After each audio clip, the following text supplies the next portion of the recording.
সেদিন ছিল একটা অনুষ্ঠান বাড়ির নেমন্তন্ন, তাই চলে গেছিলাম আমরা 4 জন মিলে সেই অনুষ্ঠান বাড়িতে নেমন্তন্ন খেতে। সেখানে গিয়ে কি খেয়েছিলাম সেটাই আজকের ভিডিওতে শেয়ার করব। কি বললি? দাদার মুখটাকে এরকম বড় গোল ছিল।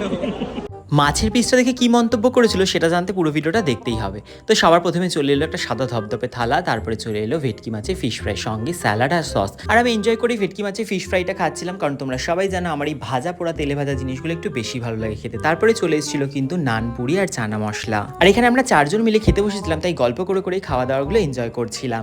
তারপরে কিন্তু চলে এসেছিল সাদা ভাত, সঙ্গে ভেজ ডাল আর আলুর চিপস। এটা হচ্ছে বাঙালির কমফোর্ট ফুড, আমার কিন্তু বেশ ভালো লাগে। সঙ্গে আমি একটা শুকনো লঙ্কাও নিয়েছিলাম, কারণ ভাজা শুকনো লঙ্কা খেতে বেশ ভালো লাগে। এরপর চলে এলো কাতলা মাছের কালিয়া। কাতলা মাছের কালিয়াটা দেখে ওরা আমাকে কি বলছিল সেটা তোমরাই নিজেরা শুনে নাও। কি বললি? দাদার মুখটাকে এরকম বড় গোল ছিল। আর এখন এই যে এই যে এই যে না না এখন এই যে এরকম চিকন হয়েছে চিকন।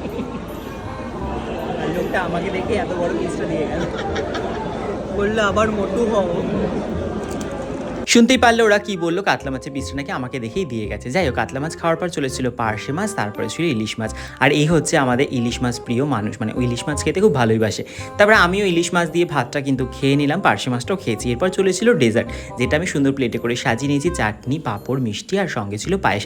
ডেজার্ট খাওয়া তো কমপ্লিট, তারপরে চলে এসেছিল হাজমোল্লা। তারপরে কিন্তু আমরা বেরিয়ে স্টল থেকে আইসক্রিম আর পান নিয়েছিলাম, কারণ আমি আইসক্রিম খাবো না, আমি খেয়েছিলাম পান। আর এখানে পানটা খেতে গিয়ে আমি কিন্তু আমার জামাটাই নষ্ট করে দিয়েছিলাম। যাই হোক, আজকের এই খাই খাই ব্লগটা এখানেই শেষ করছি। কেমন লাগলো কমেন্টে জানিও, ভালো লাগলে লাইক কমেন্ট শেয়ার করে দিও। টাটা সবাইকে।